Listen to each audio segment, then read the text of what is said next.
เสียหายเราจะเอาหินมา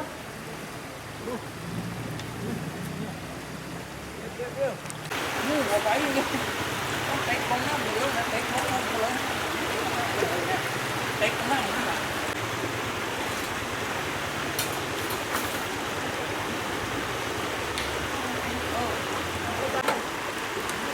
ไปมันออกมันได้ห้องมันนะโอ้ยจะออกมาละให้ตั้งให้ทำนะทำทันทีนะว้าเนี่ยจะมาแบ่งกล้องข้างหลังนี่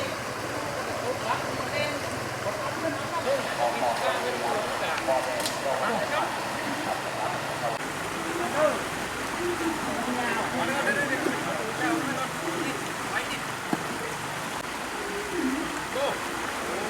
ใหญ่ดีปลอดโปร่งเนี่ยไปแล้วนี่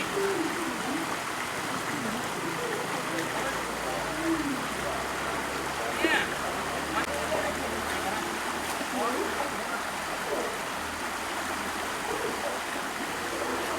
ว่าคนโต๊ะดีมาตลอดเดี๋ยวจะพูดกับแฟนโต๊ะก็จะมาปฏิบัติธรรม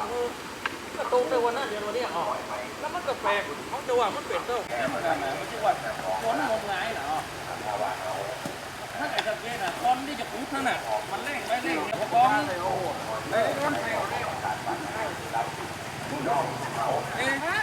ไข่นี่มันหี่ไม่เบาเลยวันนี้ปุ๊บน้ำบ่อเอามีมาซับอ่ะอันพูดจะมาไหวแล้วต้องยันนะต้องซับต่อครับนั่นได้อันโมงนั่นยังรักอ่ะ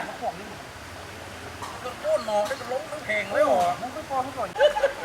เอาเล่นมุกก็จะได้วันนี้ไงอันนี้เป็นที่พึ่งเคยมาได้